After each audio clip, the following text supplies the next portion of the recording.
어머님, 도대체 지금 제 안방에서 뭐 하시는 거예요? 그리고 거실에 저 낯선 아줌마들은 다 누구시고요? 아니, 너는 회사 간다는 애가 연락도 없이 갑자기 들이닥치면 어떡하니? 내 친구들 놀라게 인사도 없이. 이게 무슨 버르장머리냐? 손님이라뇨? 제가 없을 때 몰래 비밀번호 누르고 들어와서 아껴둔 제 양주 따고 제 샤넬 가방까지 들고 지금 패션쇼 하시는 거예요? 얘가 눈이 뒤집혔나? 내 아들이 피땀 흘려 산 집인데 애미가 친구들 좀 불러서 자랑 좀 하면 어때서? 꼬우면 내가 나가라. 아들이 산 집이요? 이 집 명의 대출금, 관리비까지 싹 다 제가 내는 제 집입니다. 당장 안 나가시면 경찰 부를 거예요. 지금 보신 그 기가 막힌 상황, 도대체 어떻게 된 일인지 궁금하시죠? 남의 집 안방을 자기 안방처럼 휘젓고 다닌 뻔뻔한 시어머니와 그 꼴을 보고 눈이 뒤집힌 며느리 지영 씨의 사연, 지금부터 찬찬히 풀어보겠습니다. 이야기를 본격적으로 시작하기 전에 구독과 좋아요 꼭 부탁드립니다. 사실 지영 씨가 처음부터 이렇게 도끼를 품은 여자는 아니었습니다. 그녀의 지난 10년은 그야말로 눈물 없이는 들을 수 없는 한편의 인간 승리 드라마였으니까요. 지영 씨는 27 어린 나이에 지금의 남편을 만나 결혼했습니다. 친정은 빚보증을 잘못 서는 바람에 풍비박산이 난 상태였고 지영 씨는 빈손으로 시집을 갈 수밖에 없었죠. 남편이라는 작자는 사람은 착해 보였지만 우유부단하기 짝이 없었고 가진 것이라고는 쥐뿔도 없는 개천에서 용도 못 된 평범한 회사원이었습니다. 신혼살림은 서울 외곽의 낡은 빌라 반지하에서 시작했습니다. 장마철만 되면 덕지 위로 거무튀튀한 곰팡이가 피어오르고 밤이면 바퀴벌레가 운동회를 벌이는 그런 집이었죠. 그때 시어머니가 지영 씨에게 했던 말, 지영 씨는 죽을 때까지 잊지 못한다고 합니다. 예단 하나 제대로 못 해왔다며 시어머니는 며느리를 투명 인간 취급했습니다. 명절에 가도 따뜻한 밥 한 끼는커녕 너희 집은 빚 다 갚았냐? 우리 아들 등골 그만 빼먹어라라며 뒤수를 꽂기 일쑤였죠. 지영 씨는 그 모진 구박을 받으면서도 입술을 꽉 깨물었습니다. 두고 봐라. 내가 보란 듯이 성공해서 떵떵거리고 살리라. 그 오기 하나로 버텼습니다. 지영 씨는 낮에는 중소기업 격리로 일하고 밤에는 대리운전 콜을 잡았습니다. 주말에는 식당 설거지, 아르바이트까지 하며 하루 3시간 이상 자본 적이 없었습니다. 손은 거칠어져 나무 껍질처럼 변했고 친구들이 명품 가방을 살 때 그녀는 10년 된 에코백 하나로 버텼습니다. 남편은 적당히 좀 해라. 우리가 무슨 부귀영화를 누리겠다고 이러냐며 타박했지만 지영 씨의 눈에는 불꽃이 이글거렸습니다. 그녀는 악착같이 종잣돈을 모았고 남들이 거들떠보지 않던 재개발, 지역 빌라의 영혼까지 끌어모아 투자를 감행했습니다. 주변에서는 미쳤다고 했습니다. 망하면 길거리에 나앉는다고 다들 말렸죠. 하지만 하늘은 스스로 돕는 자를 돕는다고 했던가요? 10년의 인내 끝에 그 낡은 빌라촌이 천지개벽을 하더니 대한민국 사람들이라면 누구나 꿈꾸는 한강뷰 아파트 단지로 탈바꿈한 것입니다. 입주하던 날, 지영 씨는 거실 통창으로 보이는 반짝이는 한강 물결을 보며 펑펑 울었습니다. 반지하 곰팡이 냄새 대신 은은한 새집 냄새가 났고 좁아터진 화장실 대신 호텔 같은 욕실이 그녀를 반겼습니다. 이 집은 단순한 거주 공간이 아니었습니다. 지영 씨의 잃어버린 청춘이었고 시댁의 무시와 가난의 서름을 씻어주는 보상 그 자체였습니다. 등기권리증에 김지영이라는 이름 3글자가 박히던 날 그녀는 맹세했습니다. 이 집만큼은 내 성역이다. 그 누구도 내 허락 없이 이 공간을 더럽힐 수 없다. 라고요. 그런데 말입니다. 행복은 잠시였고 불길한 징조는 아주 사소한 곳에서부터 시작되었습니다. 이사를 하고 반년쯤 지났을까요? 맞벌이 부부라 낮에는 늘 집이 비어있는데 퇴근하고 돌아오면 묘한 위화감이 들기 시작했습니다. 분명히 아침에 정리해두고 나간 소파 쿠션의 위치가 미세하게 틀어져 있고 냉장고에 고이 모셔둔 남편은 입도 안 되는 값비싼 과일 주스의 양이 조금씩 줄어들어 있는 겁니다. 처음에는 내가 너무 피곤해서 착각했나 보다 하고 넘겼습니다. 하지만 의심은 확신으로 변해갔습니다. 어느 날은 안방 화장실에서 낯선 냄새가 났습니다. 지영 씨는 모발 관리를 위해 향이 없는 천연 샴푸만 쓰는데 욕실 문을 여는 순간 싸구려 한방 화장품 냄새가 진동을 하는 겁니다. 게다가 변기 커버에는 정체불명의 긴 머리카락이 떨어져 있었죠. 지영 씨 머리카락은 단발인데 말입니다. 등골이 오싹해졌습니다. 도둑이 든 걸까요? 아니면 남편이 딴 여자라도 끌어들인 걸까요? 남편을 추궁했지만 남편은 펄쩍 뛰며 당신 요새 회사 일 때문에 스트레스 많이 받더니 드디어 헛것이 보이냐며 오히려 지영 씨를 예민한 정신병자 취급을 했습니다. 하지만 여자의 직감은 무서운 법입니다. 지영 씨는 찜찜함을 떨칠 수가 없었습니다. 내가 피땀 흘려 마련한 내 집, 내 성역에 누군가 침입하고 있다는 그 불길한 느낌. 결국 지영 씨는 남편 몰래 인터넷으로 초소형 홈카메라를 주문했습니다. 그리고 출근하는 척하며 거실 책장 위, 잘 보이지 않는 곳에 그 카메라를 설치해 두고 집을 나섰습니다. 과연 그 카메라에는 무엇이 찍혔을까요? 뒷집에 들어와 주인 행세를 하던 그 뻔뻔한 불청객의 정체. 여러분은 이미 짐작하고 계시겠지만 그 수법과 행동은 상상을 초월하는 것이었습니다. 자, 드디어 판도라의 상자가 열렸습니다. 그날 오후 회사에서 업무를 보던 지영 씨의 휴대폰이 징하고 울렸습니다. 홈카메라 앱에서 동작이 감지되었습니다라는 알림이 뜬 것이죠. 지영 씨는 떨리는 손으로 앱을 켰습니다. 화면이 로딩되는 그 몇 초가 마치 몇 년처럼 느껴졌다고 합니다. 그리고 마침내 화면의 거실 풍경이 잡히는 순간 지영 씨는 그만 폰을 떨어뜨릴 뻔했습니다. 도둑이 들었냐고요?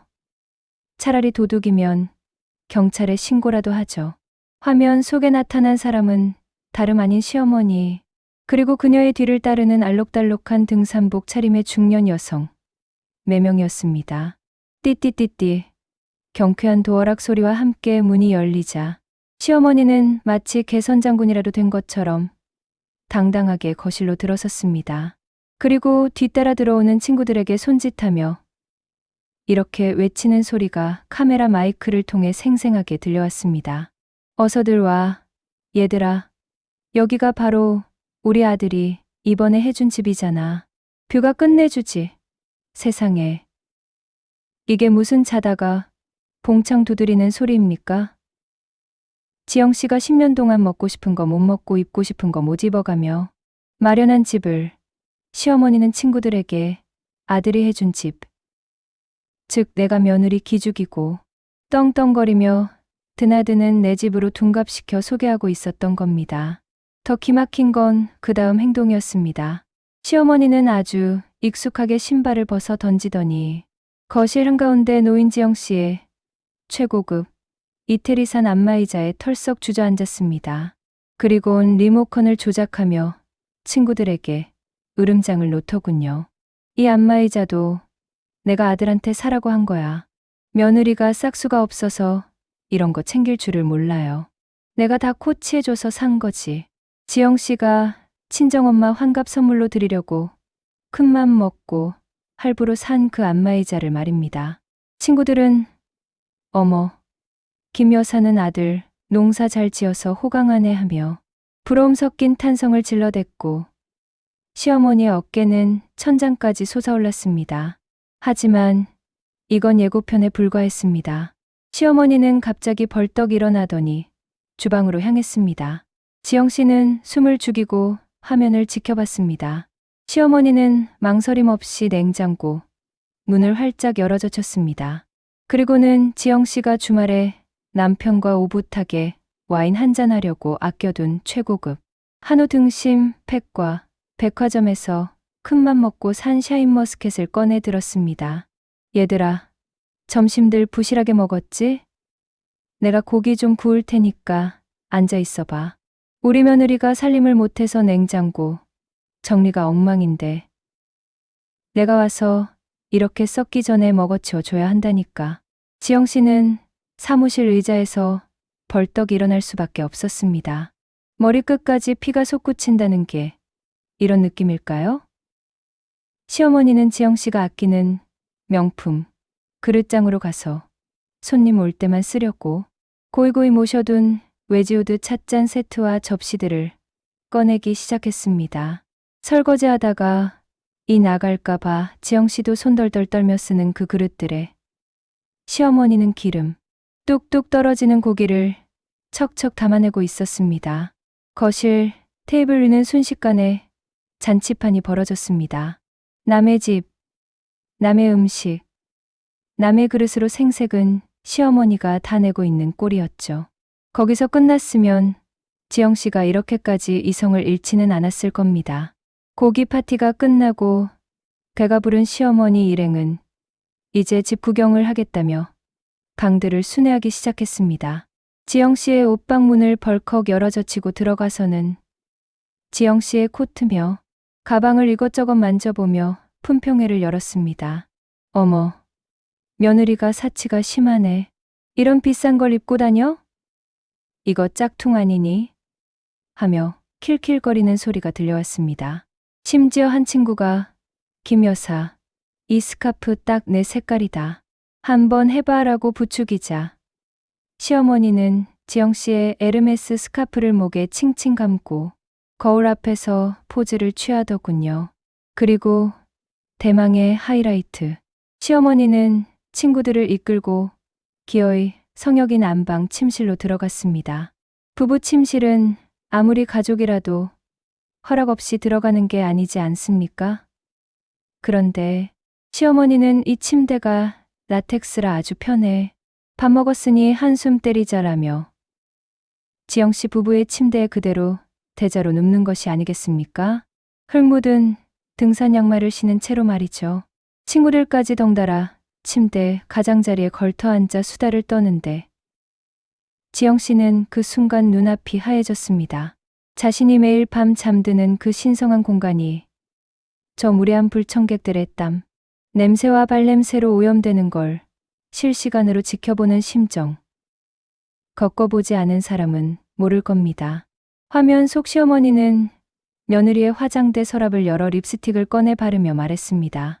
내가 며느리 없을 때 와서 이렇게 집 관리도 해주고 기운도 불어넣어주고 하는 거야. 며느리는 고마운 줄도 모르고 맨날 피곤한 척이나 하고 내가 비밀번호 하니까 망정이지. 안 그랬으면 이 좋은 집 썩힐 뻔했다. 그 말을 듣는 순간 지영 씨의 머릿속에서 툭 하고 무언가 끊어지는 소리가 났습니다. 그동안 꾹꾹 눌러왔던 서름, 배려, 인내심, 그리고 시어머니에 대한 일말의 존경심까지 모조리 증발해 버렸습니다. 지금 당장 저기로 가야 한다. 가서 저 뻔뻔한 연극을 끝내야 한다.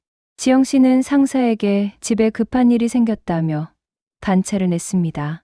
가방을 챙겨 들고 주차장으로 뛰어가는 지영 씨의 심장은 분노로 터질 듯이 쿵쾅거렸습니다. 엑셀을 밟는 그녀의 발에는 더 이상 자비란 없었습니다.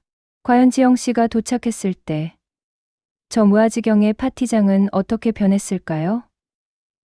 그리고 며느리가 들이닥치리라고는 꿈에도 생각 못하고 남의 집 안방을 차지하고 있던 빈집의 여왕 시어머니는 어떤 표정을 지었을까요? 이제 15분 거리. 지영 씨의 차가 아파트 단지를 향해 질주하고 있습니다. 지영 씨의 차가 아파트 지하 주차장에 미끄러지듯 들어섰습니다. 평소라면 퇴근 후 편안한 마음으로 주차했을 그곳이 오늘따라 마치 전쟁터로 향하는 진지처럼 느껴졌습니다. 시동을 끄고 잠시 핸들을 잡은 손을 내려다보니 분노로 인해 손끝이 하얗게 질려 덜덜 떨리고 있었습니다. 하지만 지영 씨는 이내 심호흡을 크게 한번 내쉬었습니다. 지금 흥분해서 소리만 지르면 저 노련한 시어머니는 어린 것이 어른한테 대든다며 본질을 흐리고 빠져나갈 게 뻔했으니까요. 차갑게 아주 차갑게 식혀야 했습니다. 지영 씨는 거울을 보며 헝클어진 머리를 매만지고 마치 중요한 비즈니스 미팅에 들어가는 CEO처럼 눈빛을 가다듬었습니다. 엘리베이터 숫자가 1층에서 15층을 향해 올라가는 그 짧은 시간이 15년처럼 길게 느껴졌습니다. 딩동 소리와 함께 문이 열리고 익숙한 현관문 앞에 섰습니다. 안에서는 여전히 왁자지껄한 웃음소리와 트로트, 음악 소리가 희미하게 새어나오고 있었습니다. 남의 집을 점령하고 버리는 축제는 아직도 한창이었습니다. 지영 씨는 도어락 키패드에 손을 올렸습니다. 띠띠띠띠, 평소와 똑같은 비밀번호 입력 소리였지만 오늘 그 소리는 저들의 파티를 깨부수는 심판의 알람 소리와도 같았습니다. 철컥 문이 열리고 지영 씨는 현관으로 들어섰습니다. 현관에는 낯선 등산화와 화려한 꽃무늬 구두들이 아무렇게나 널브러져 있어 발디딜 틈조차 없었습니다. 거실로 들어서는 복도 끝에서부터 진동하는 냄새. 그것은 고기 굽는 기름, 냄새와 싸구려 향수 냄새, 그리고 달큰한 낫술의 향기가 뒤섞인 그야말로 욕지기가 치미는 냄새였습니다. 지영 씨가 거실 입구에 모습을 드러낸 그 순간 마치 영화의 일시 정지 버튼을 누른 것처럼 집안의 모든 소음이 딱 멈췄습니다. 거실 풍경은 상상을 초월했습니다. 10분 전 홈캠으로 봤던 것보다 현장은 훨씬 더 처참했습니다. 바닥에는 기름이 튀어 미끌거렸고 500만 원짜리 페르시아 카페 뒤에는 넉다 흘린 쌈장 자국이 선명했습니다. 소파에는 시어머니의 친구들이 널브러져 있었고 시어머니는 지영 씨의 에르메스 스카프를 목에 두른 채 한 손에는 와인잔을 들고 건배사를 외치려던 포즈 그대로 굳어 있었습니다. 정적을 깬 건 사과는커녕 오히려 당당하다 못해 토독스럽게 변한 시어머니의 목소리였습니다. 아니, 너는 회사 간다는 애가 귀신같이 알고 들어오냐? 사람 놀라게 인기척도 없이 너 일부러 나 엿먹이려고 숨어서 보고 있었니? 기가 막혔습니다. 도둑질하다 들킨 사람이 주인한테 왜 일찍 들어와서 도둑질 방해하냐고 따지는 꼴이었습니다. 친구들은 며느리의 등장이 불편한지 슬금슬금 눈치를 보며 옷매무새를 다듬기 시작했습니다. 하지만 시어머니는 여기서 기가 죽으면 안 된다고 생각했는지 오히려 목소리를 더 높이며 적반하장으로 나왔습니다. 그리고 너 어른들이 와서 좀 먹고 놀면 어떠냐? 내 아들이 뼈 빠지게 벌어서 산 집인데 애미가 친구들 좀 데려와서 자랑도 못해? 내가 평소에 얼마나 나를 괄시했으면 내가 아들 없을 때 몰래 와서 이 짓을 하겠니? 너 반성해라. 지영 씨는 어이가 없어서 헛웃음이 터져 나왔습니다. 내 아들이 산 집이라는 저 레퍼토리. 시어머니는 본인이 믿고 싶은 대로 기억을 조작하고 있는 게 분명했습니다. 지영 씨는 천천히 거실 중앙으로 걸어 들어갔습니다. 바닥에 떨어진 고기 한 점을 구둣발로 툭 차내며 시어머니의 눈을 똑바로 응시했습니다. 친구들이 쥐 죽은 듯 조용해졌습니다. 어머님, 지금 상황 파악이 잘 안 되시는 것 같은데요. 반성은 누가 해야 하는지 제가 지금부터 조목조목 알려드려요? 그리고 여기 계신 어르신들도 잘 들으세요.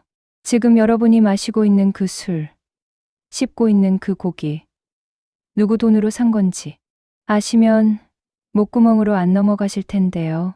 지영 씨의 목소리는 낮았지만 서늘한 기운이 서려 있어 거실의 공기를 얼어붙게 만들었습니다. 시어머니의 얼굴이 울그락불그락 달아올랐습니다. 친구들 앞에서 며느리에게 훈계 좀 하려다 되려 공격을 당하니 자존심이 상한 것이겠죠. 시어머니는 삿대질을 하며 소리쳤습니다. 이게 어디서 눈을 똑바로 뜨고 대들어? 너 내가 누군지 몰라? 나 이 집 가장의 엄마야. 하늘 같은 시어머니라고. 너 당장 무릎 꿇고 빌지 못해? 하늘 같은 시어머니요? 남의 집 빈집털이범이 아니라요. 지영 씨의 입에서 빈집털이범이라는 단어가 나오는 순간 시어머니 친구 중 한 명이 어머 하고 입을 틀어막았습니다. 지영 씨는 이제 더 이상 참을 이유가 없었습니다. 남편을 봐서 예의를 지키느라 가정의 평화를 위해서 참아왔던 그 모든 봉인 해제 버튼이 눌렸습니다. 지영 씨는 가방에서 서류 봉투 하나를 꺼내 탁자 위에 탁 소리 나게 내려놓았습니다. 그것은 바로 이 집의 등기권리증 사본과 대출 상환 내역서였습니다.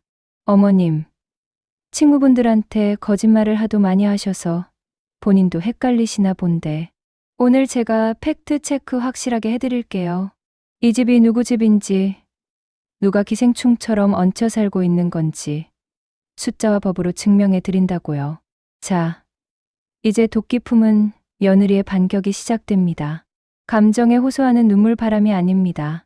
차가운 이성과 명백한 증거로 무장한 금융치료와 팩트, 폭격이 시어머니와 그 친구들의 멘탈을 어떻게 가루로 만들어 버리는지 그 통쾌한 장면이 바로 눈앞에 펼쳐집니다. 지영 씨가 탁자 위에 펼쳐놓은 서류들은 그 어떤 무기보다 날카로웠습니다.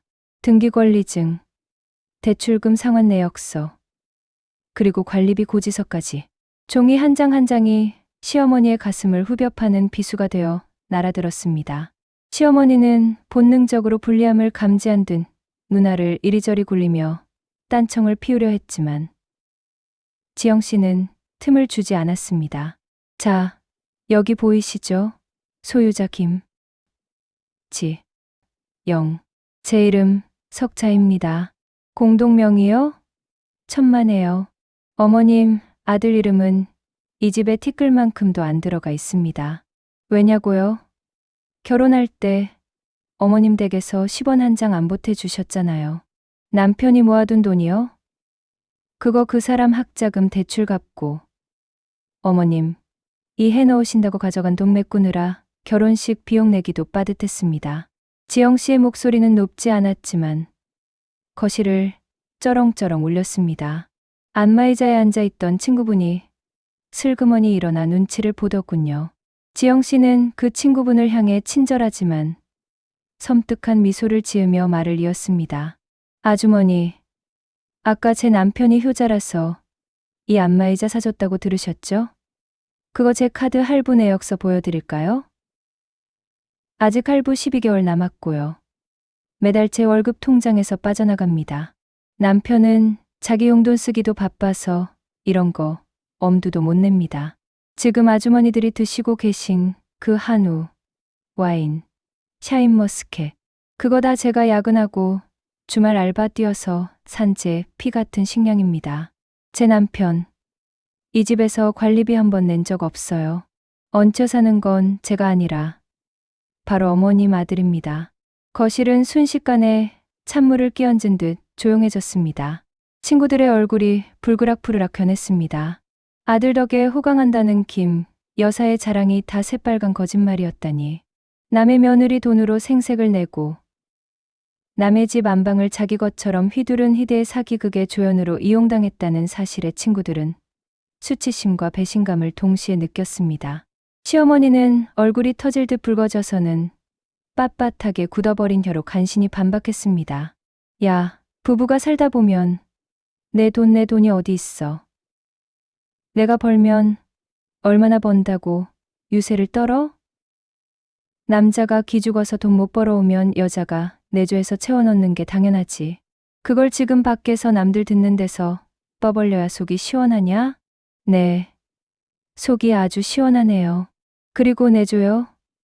제가 집 해오고 생활비 대고 대출 갚는 게 내조입니까? 그건 가장이죠. 제가 이 집 가장입니다. 어머님, 가장 허락 없이 무단 침입해서 냉장고 털고 살림살이 망가뜨리는 건 절도가 아니고 내조입니까? 지영 씨의 말에는 한치의 망설임도 없었습니다. 그동안 착한 며느리라는 가면을 쓰고 참아왔던 세월이 억울해서라도 더 이상은 물러설 수 없었습니다. 친구들 중 한 명이 슬그머니 가방을 챙기며 일어섰습니다. 아이고, 김 여사, 나는 바쁜 일이 있어서 먼저 가봐야겠네. 자네 며느리 말이 다 사실이면 이건 우리가 너무 큰 실례를 했어. 그 말이 신호탄이 되었습니다. 나도 가스불을 안 끄고 온 것 같아서 손자가 올 시간이라 하며 친구들이 줄줄이 도망치듯 현관으로 향했습니다. 시어머니는 다급하게 친구들 팔을 잡으며 매달렸습니다. 아니, 왜들 그래? 고기 아직 다 안 먹었잖아. 얘 말 다 거짓말이야. 내가 며느리 기죽지 말라고 좀 띄워줬더니 기어오르는 거라고. 하지만 친구들의 눈빛은 이미 싸늘했습니다. 거짓말쟁이의 도둑 심보를 가진 여자와 더 이상 엮이고 싶지 않은 기색이 역력했죠. 친구들이 썰물처럼 빠져나가고 난장판이 된 거실에는 이제 씩씩거리는 시어머니와 차갑게 식은 눈의 지영씨 단둘만 남았습니다. 어머님, 친구분들 다 가셨네요? 이제 쇼 끝났으니까 현실로 돌아오셔야죠. 비밀번호 그 사람이 알려줬죠? 당장 그 사람한테 전화하세요. 스피커폰으로 지영 씨는 탁자 위에 자신의 휴대폰을 올려놓았습니다. 시어머니는 부들부들 떨며 휴대폰을 노려보았습니다. 과연 이 상황에서 남편, 즉 시어머니의 자랑스러운 아들은 어떤 반응을 보일까요? 엄마 편을 들까요? 아니면 아내에게 싹싹 일까요? 아니면 이 사단이 난 줄도 모르고 천하태평하게 전화를 받을까요? 굴란집에 기름을 붓게 될 남편과의 통화. 그리고 이어지는 시어머니의 최후의 발악이 기다리고 있습니다. 여보세요? 엄마, 왜? 고기 파티는 잘하고 있어? 스피커폰을 통해 흘러나온 남편의 첫마디는 그야말로 가관이었습니다. 상황 파악은커녕 엄마의 범죄 행각을 마치 소풍이라도 보내준 효자처럼 뿌듯해하는 목소리였죠. 시어머니는 며느리의 살벌한 눈빛에 귀가 눌려 입도 번금 못하고 꿀먹은 벙어리가 되어 있는데 말입니다. 지영 씨는 헛웃음을 삼키며 차갑게 대꾸했습니다. 당신, 지금 상황이 파티로 보여? 당신 어머니가 내 집에 무단 침입해서 난장판을 만들어놨는데 그걸 알고도 비밀번호를 알려줬어? 수화기 너머로 잠시 정적이 흘렀습니다. 당황한 기색이 역력한 목소리가 들려왔습니다. 당신 집에 있었어? 아니, 엄마가 친구분들이랑 갈 데가 마땅치 않다고 해서. 우리 집 뷰 좋잖아. 당신 회사 갔을 때 잠깐 와서 쉬다 가시라고 한 거지. 그게 그렇게 화낼 일이야, 가족끼리? 가족? 그래, 가족이니까 내 안방 침대에서 뒹굴고 내 속옷 서랍 뒤지고 내 명품 가방 친구들한테 구경시켜줘도 되는 거야? 당신은 내 프라이버시 같은 건 안중에도 없지? 내가 분명히 싫다고 몇 번을 말했어. 내가 없을 때 내 공간에 누구 들이지 말라고. 지영 씨의 목소리가 끝내 떨리기 시작했습니다. 남편은 사태의 심각성을 전혀 모르는 듯 오히려 짜증 섞인 목소리로 변명하기 바빴습니다. 아니, 당신은 왜 그렇게 사람이 야박해? 엄마가 뭐 훔쳐갔어. 그냥 좀 쓰다 가는 건데 그게 그렇게 아까워? 내가 나중에 청소해 놓으면 되잖아. 그리고 당신 시어머니한테 무단 침입이라니. 말이 너무 심한 거 아니야? 그 순간 지영 씨는 깨달았습니다. 이 남자에게는 말이 통하지 않는다는 것을. 10년을 함께 살았지만 이 남자는 단 한 번도 지영 씨를 독립된 인격체로 존중한 적이 없었다는 것을요. 그저 자기 엄마 기 살려주는 도구, 돈 벌어오는 기계 정도로만 생각했던 겁니다. 가족이라는 허울 좋은 핑계 뒤에 숨어서 아내의 희생을 당연하게 여기는 저 뻔뻔함. 더 이상 고쳐 쓸 수 없는 불량품이라는 확신이 들었습니다. 그래, 당신 말이 맞아. 내가 너무 야박했네. 그래서 이제 그만하려고. 당신 같은 마마보이 뒷바라지하는 것도, 남의 집 안방 차지하고 주인 행세하는 당신 어머니 비위 맞추는 것도 이제 다 끝낼 거야. 뭐? 그게 무슨 소리야? 이혼하자고. 지금 당장 당신 어머니 모시고 나가. 내 집에서 당장 꺼지라고. 지영 씨는 전화를 뚝 끊어버렸습니다. 그리고 멍하니 서 있는 시어머니를 향해 마지막 통첩을 날렸습니다. 들으셨죠? 아드님이랑 합의가 안 되네요. 전 이제 남남이 될 생각이니까 더 이상 시자붙은 어른 대우해드릴 이유 없습니다. 지금 당장 안 나가시면 주거침입죄, 절도죄, 기물파손죄 싹 다 걸어서 경찰 부를 겁니다. 합의 절대 없어요. 콩밥 드시고 싶으면 계속 거기 서 계세요. 지영 씨가 휴대폰을 들어 112 버튼을 누르려는 신용을 하자 그제야 사태 파악이 된 시어머니의 얼굴이 사색이 되었습니다. 아, 아니, 얘야, 부부싸움은 칼로 물베기라는데 뭐 이런 일로 이혼까지 하니. 내가 잘못했다. 응? 내가 다신 안 올게. 친구들한테도 내가 주책 부렸다고 말할게. 조금 전까지의 기세등등함은 온데간데 없고 비굴하게 손을 비비며 매달리는 시어머니. 하지만 지영 씨의 마음은 이미 싸늘하게 식어버린 뒤였습니다. 한번 깨진 그릇은 다시 붙일 수 없고 한번 짓밟힌 신뢰는 회복될 수 없는 법이니까요. 제 몸에 손대지 마세요. 더러우니까 3분 드립니다. 3분 안에 짐 싸서 안 나가시면 진짜 신고합니다. 하나, 둘. 카운트다운이 시작되었습니다. 시어머니는 허둥지둥 가방을 챙기고 먹다 남은 고기 패기며 과일을 주섬주섬 챙기려다 지영 씨의 눈빛을 보고는 그대로 내려놓았습니다. 신발도 제대로 못 신고 구겨 신은 채 도망치듯 현관을 빠져나가는 시어머니의 뒷모습. 그 초라하고 다급한 모습이 엘리베이터 문 뒤로 사라질 때까지 지영 씨는 꿈쩍도 하지 않고 노려보고 있었습니다. 쾅 현관문이 닫히고 드디어 집안에 정적이 찾아왔습니다. 하지만 이것이 끝이 아닙니다. 남편이 퇴근하고 돌아오면 제2차전이 벌어질 테니까요. 하지만 지영 씨는 두렵지 않습니다. 이미 마음의 정리가 끝났으니까요. 그리고 그녀에게는 아직 써먹지 않은 남편을 꼼짝 못하게 만들 결정적인 히든카드가 하나 더 남아 있었습니다. 과연 그 카드는 무엇일까요? 시어머니가 쫓겨나고 난 뒤 집안에는 다시 적막이 찾아왔습니다. 지영 씨는 울지 않았습니다. 오히려 그 어느 때보다 냉정하고 침착했습니다. 그녀는 고무장갑을 끼고 시어머니 일당이 어지럽혀 놓은 거실 바닥의 기름때를 벅벅 닦아냈습니다. 마치 지난 10년 자신의 인생에 묻은 얼룩을 지워내기라도 하듯 말이죠. 청소를 마친 그녀는 안방으로 들어가 커다란 여행용 캐리어 2개를 꺼냈습니다. 그리고 남편의 옷가지와 속옷, 세면 도구들을 주저없이 쓸어 담았습니다. 10년의 결혼 생활을 정리하는 데는 캐리어 2개면 충분했습니다. 저녁 8시 도어락 소리가 들리고 남편이 들어왔습니다. 평소 같으면 다녀왔어? 하며 꼬리를 흔들던 강아지 같은 남편이었겠지만 오늘은 달랐습니다. 현관문을 열자마자 씩씩거리며 신발을 벗어 던지는 소리가 요란했습니다. 아마 오는 길에 어머니에게서 징징거리는 전화를 받고 한껏 열이 받아왔겠죠. 거실에 떡하니 놓인 자신의 짐가방을 보고는 기가 차다는 듯 헛웃음을 터뜨리더군요. 야, 김지영. 너 진짜 미쳤어. 우리 엄마를 그렇게 내쫓고 지금 내 짐까지 싸놓은 거야? 내가 아주 막가자는구나.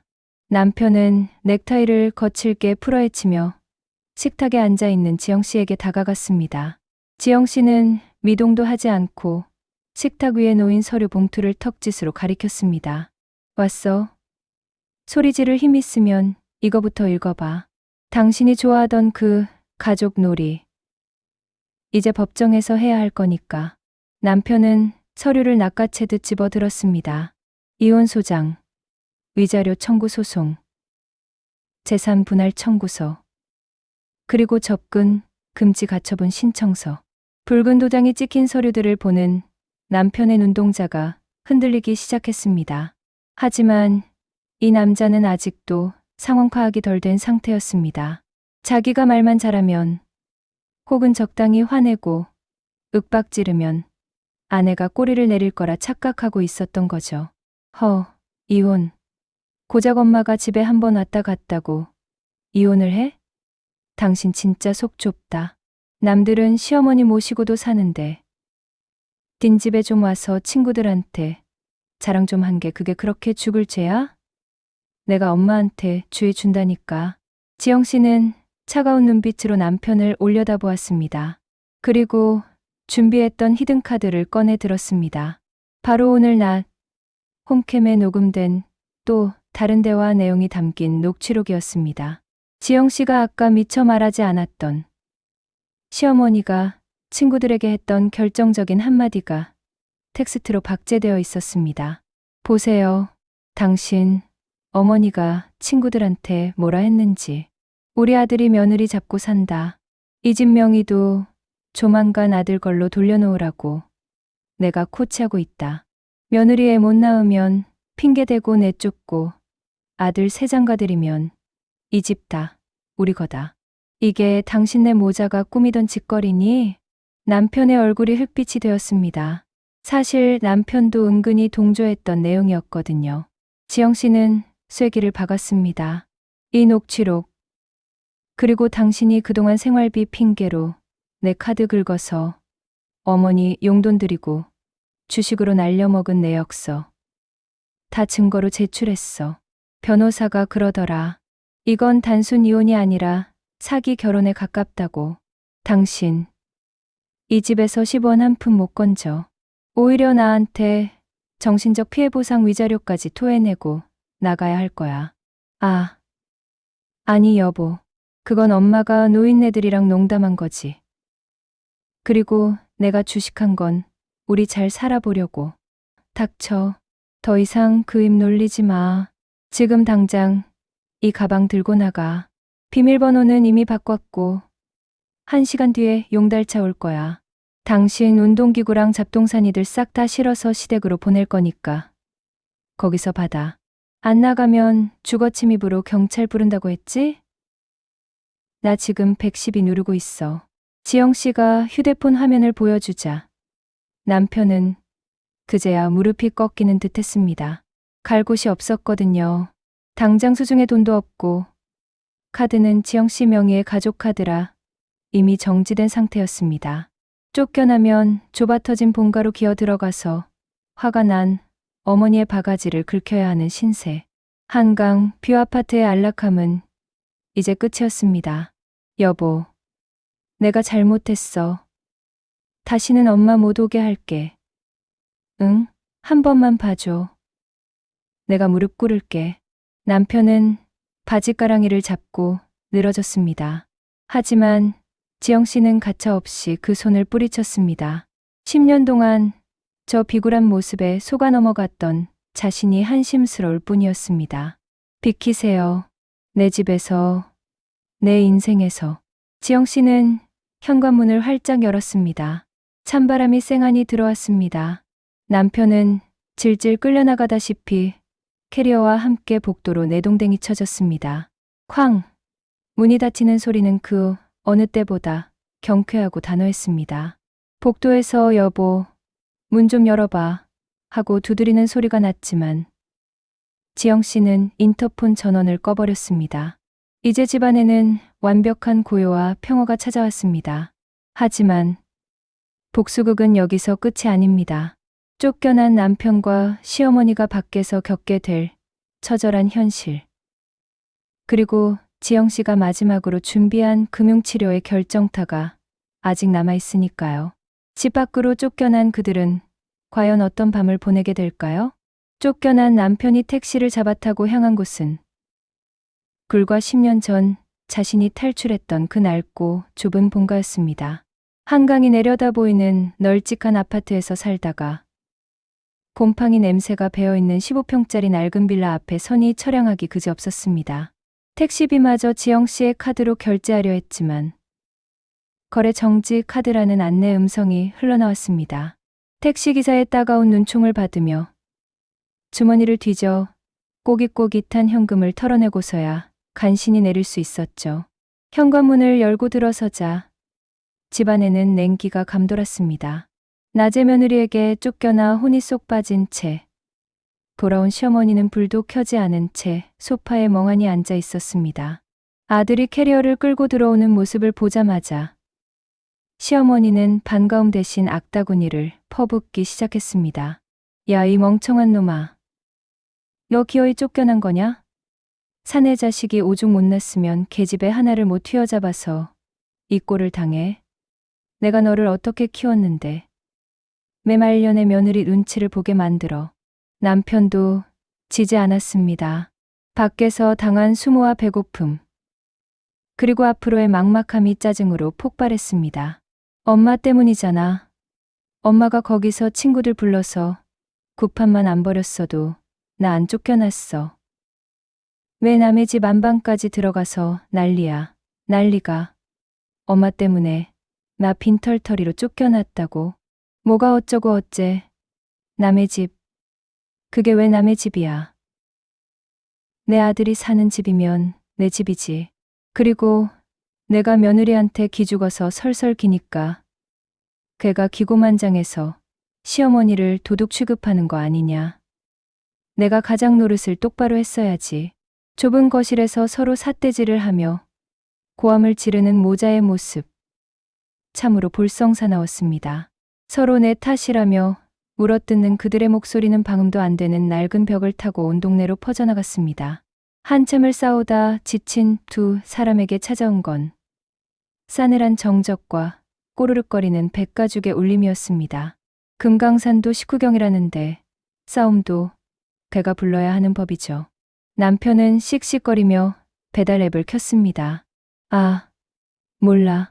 밥이나 먹어. 엄마, 밥 안 해놨을 거 아니야. 남편은 습관처럼 3만 원짜리 족발 세트를 장바구니에 담고 결제 버튼을 눌렀습니다. 하지만 돌아온 것은 결제 실패, 알림창이었습니다. 도난 분실 신고된 카드입니다. 지영 씨가 정말로 칼을 빼든 것이죠. 남편은 다른 카드를 꺼내봤지만 그건 역시 지영 씨 명의의 가족 카드였습니다. 자신의 명의로 된 신용카드는 신용불량 직전이라 한도가 막힌 지 오래였고요. 아, 씨, 카드 다 막혔어. 뭐, 걔가 카드를 정지시켰어? 국한년. 아주 씨를 말려 죽이려고 작정을 했구나. 시어머니는 바닥을 치며 통곡했습니다. 하지만 당장 배는 고프고 수중에 돈은 없었습니다. 결국 남편은 냉장고를 뒤졌습니다. 나오는 건 쉰내 나는 김치 쪼가리와 말라비틀어진 멸치 볶음뿐이었습니다. 찬밥을 물에 말아 쉰 김치를 얹어 먹으며 두 사람은 그제야 뼈저리게 느꼈습니다. 지난 10년 동안 자신들이 누려왔던 그 풍요로움, 따뜻한 밥상, 깨끗한 옷, 안락한 잠자리, 그 모든 것이 당연한 권리가 아니라 며느리 지영 씨가 핏땀 흘려 제공해준 호의였다는 것을 말입니다. 그날 밤 남편은 곰팡이가 핀 좁은 방바닥에 누워 잠을 청했습니다. 최고급 라텍스 매트리스가 그리워서, 한강 뷰야경이 그리워서, 그리고 무엇보다 자신의 옆에서 묵묵히 챙겨주던 아내의 온기가 그리워서 뒤척였습니다. 하지만 후회해봤자 이미 늦었습니다. 버스는 떠났고 남은 건 비루한 현실뿐이었으니까요.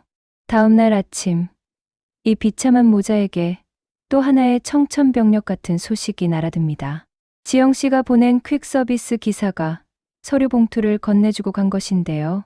봉투를 열어본 시어머니가 아이고 하며 뒷목을 잡고 쓰러지게 만든 그 내용물. 과연 무엇이었을까요? 단순한 이혼 서류가 아니었습니다. 며느리의 복수는 이제 막 법적인 효력을 발휘하기 시작했습니다. 찌뿌둥한 몸을 일으킨 두 모자가 마주한 아침은 상쾌함과는 거리가 멀었습니다. 퉁퉁 부은 눈으로 멀뚱히 서로를 쳐다보고 있을 때였죠. 딩동. 초인종 소리가 낡은 빌라의 정막을 깼습니다. 남편이 엉거주춤 나가 문을 여니 퀵서비스 기사가 서류 봉투 하나를 툭 던져주고 사라졌습니다. 봉투 겉면에는 법무법인 정이라는 보기만 해도 심장이 덜컹 내려앉는 문구가 박혀 있었습니다. 뭐냐? 며느리가 또 뭘 보낸 거냐? 시어머니가 불안한 눈빛으로 다가와 봉투를 낚아챘습니다. 떨리는 손으로 봉투를 찢자 두툼한 서류 뭉치가 쏟아져 나왔습니다. 맨 앞장에 적힌 제목은 손해배상 청구, 소송 소장 및 접근, 금지 가처분 신청서. 하지만 시어머니의 눈을 뒤집히게 만든 건 그 밑에 적힌 빨간 줄이 그어진 숫자였습니다. 억기. 이게 무슨 돈이냐? 5천만 원? 얘가 돌았나? 시어머니는 뒷목을 잡고 휘청거렸습니다. 남편이 급히 서류를 받아들고 내용을 훑어내려 갔습니다. 지영 씨는 정말 무서운 여자였습니다. 어제 하루 동안 그 짧은 시간에 변호사를 선임하고 이 모든 증거를 정리해서 소장을 날린 겁니다. 소장에는 시어머니와 그 친구들이 저지른 만행이 비용으로 꼼짝없이 환산되어 있었습니다. 야, 여보가, 아니, 그 여자가 미쳤어. 엄마. 어제 엄마 친구가 가방 만지다가 손톱으로 긁었어? 여기 CCTV 캡처 사진 봐. 가방 가죽에 흠집 난 거. 이걸 잡아냈네. 그리고 이 찻잔. 엄마가 설거지하다가 이 나갔어? 이것도 청구했어. 지영 씨가 설치해 둔 사케이 고화질 홈캠은 시어머니 일당의 모든 행동을 놓치지 않았습니다. 친구들이 낄낄거리며 명품 가방을 험하게 다루다 스크래치를 내는 장면. 술에 취해 비틀거리다 찻잔을 싱크대에 탁 하고 부딪히는 장면. 소파에 고추장 양념을 흘리고는 몰래 쿠션을 뒤집어 놓는 장면까지. 그 모든 것이 증거 사진으로 첨부되어 있었습니다. 빼도 박도 못하는 명백한 증거였습니다. 시어머니는 바닥에 주저앉아 대성통곡을 시작했습니다. 아이고, 내가 전생에 무슨 죄를 지어서 저런 독사를 며느리라고 들였을꼬. 가방 껍데기 좀 긁힌 게 무슨 1,000만 원이야. 날 죽여라. 아주 날 죽여서 국을 끓여 먹어라. 하지만 지영 씨의 공격은 여기서 끝이 아니었습니다. 더 무서운 건 맨 뒷장에 첨부된 접근, 금지 가처분 결정문이었습니다. 남편은 털썩 자리에 주저앉았습니다. 엄마, 우리 이제 그 집 근처에도 못 가. 가서 빌지도 못해. 찾아가면 한 번에 200만 원씩 내야 된대. 문자만 보내도 벌금이래. 뭐, 자식이 부모 찾아가는데 벌금을 내? 세상에 이런 법이 어디 있어. 변호사가 썼잖아. 그리고 증거가 너무 확실해서 우리가 무조건 져.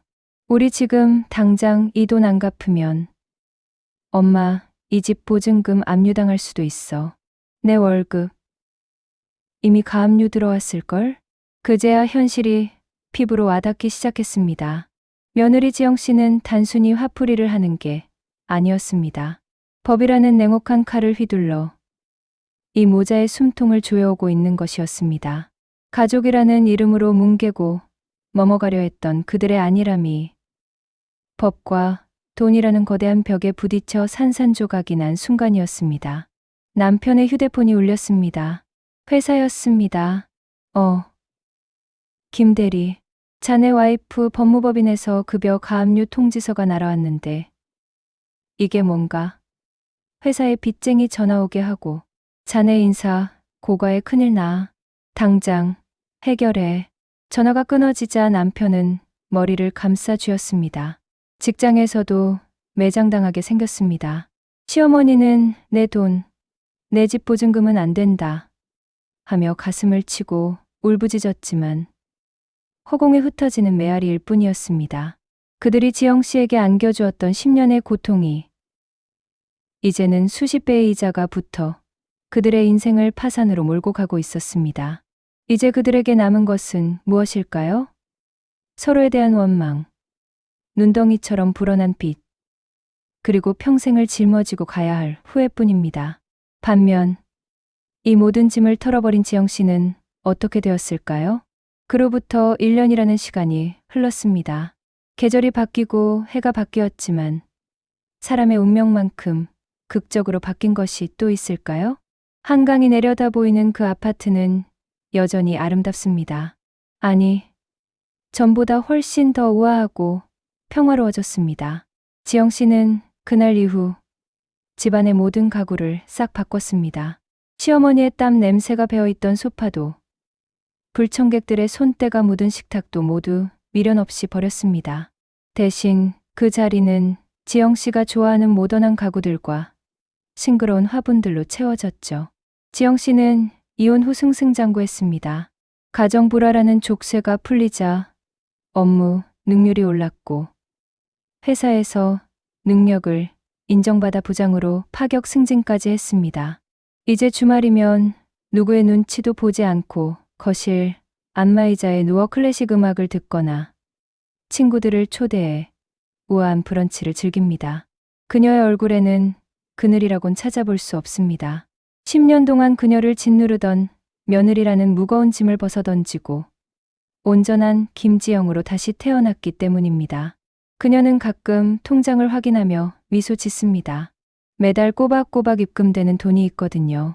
바로 전 남편의 월급에서 압류된 위자료 분할 상환금입니다. 비록 전 남편이 회사를 그만두고 일용직을 전전하느라 금액이 들쭉날쭉하긴 하지만 지영 씨에게는 그 돈이 들어오는 날이 바로 금융치료를 받는 날입니다. 반면 그 욕심 많던 모자는 어떻게 살고 있을까요? 서울 변두리의 낡은 빌라촌. 굽은 허리로 리어카를 끌고 가는 한 노인이 보입니다. 바로 빈집의 여왕을 꿈꿨던 시어머니입니다. 아들이 직장에서 쫓겨나고 신용불량자가 되면서 생활비라도 벌어보겠다고 폐지를 줍기 시작한 것입니다. 등산복을 입고 호기롭게 남의 집 안방을 점령하던 그 기세는 온데간데 없고 이제는 동네 슈퍼 주인에게 박스 좀 달라 여 사정하는 신세가 되었습니다. 가끔 길에서 화려하게 차려입은 또래 부인들을 마주칠 때면 황급히 전봇대 뒤로 숨어 훔쳐보는 게 일상이 되었죠. 전 남편의 몰골은 더 말이 아닙니다. 한강뷰 아파트에서 살 때는 폼나게 낭복 입고 출근하던 그였지만 지금은 인력 사무소에서 오더가 떨어지기만을 기다리는 신세입니다. 며느리에게 쫓겨난 마마보이라는 소문이 업계에 파다하게 퍼져 재취업은 꿈도 못 꾸게 되었으니까요. 공사판에서 먼지를 뒤집어 쓰고 컵라면으로 끼니를 때울 때마다 그는 지영 씨가 차려주던 따뜻한 밥상을 떠올리며 땅을 치고 후회합니다. 그때 엄마 말만 안 들었어도, 그냥 아내 편만 들었어도. 하지만 버스는 이미 떠났습니다. 좁은 단칸방에 모자가 마주 앉으면 예전처럼 내 아들 최고라던 칭찬 대신 서로를 향한 원망과 한숨만 가득합니다. 내가 못나서 며느리 놓쳤다는 어미의 타박과 엄마 때문에 내 인생 망쳤다는 아들의 절규만이 그 집의 유일한 대화가 되었습니다. 남의 것을 탐하고 고마움을 모르고 가족이라는 이름으로 희생을 강요했던 그들. 결국 그들이 쥐고 있던 헛된 욕심은 부메랑이 되어 그들 자신의 목을 겨누고 말았습니다. 지영 씨의 집은 단순히 벽돌로 쌓은 공간이 아니었습니다. 그녀의 땀과 눈물, 그리고 인생이 담긴 성역이었습니다. 그 성역을 침범한 데가는 실로 혹독했습니다. 지금 혹시 며느리의 집을 내 집처럼, 자식의 돈을 내 돈처럼 생각하며 선을 넘고 계신 분들은 없으신가요? 혹은 아내의 희생을 당연하게 여기며 방관하고 계신 남편분들은 없으신지요? 오늘 지영 씨의 사연이 여러분에게 뜨끔한 경고이자 시원한 교훈이 되었기를 바랍니다. 진정한 행복은 남의 것을 탐할 때가 아니라 서로의 경계를 존중하고 배려할 때 찾아온다는 사실 잊지 마시기 바랍니다. 지영 씨가 앞으로 펼쳐갈 눈부신 인생 이막을 진심으로 응원합니다. 오늘 들려드린 빈집의 여왕과 사이다 며느리 이야기 어떻게 들으셨나요? 가슴 답답한 고구마 현실 속에서 지영 씨의 통쾌한 결단이 여러분의 속을 뻥 뚫어드렸기를 바랍니다. 세상 모든 며느리들이, 그리고 우리 시니어 여러분들이 부당한 대우에 참지 않고 당당하게 자신의 권리를 찾는 그날까지 저희 채널은 계속해서 속 시원한 사연들로 여러분을 찾아뵙겠습니다. 오늘 이야기가 마음에 드셨다면 구독과 좋아요, 그리고 알림 설정까지 꼭 눌러주시는 것 잊지 마세요. 여러분의 응원이 더 재미있고 통쾌한 영상을 만드는데 큰 힘이 됩니다. 저는 다음 시간에 더 기가 막히고 코가 막히는 하지만 끝내주는 사이다가 있는 이야기로 다시 돌아오겠습니다. 오늘도 건강하고 행복한 하루 보내세요. 감사합니다.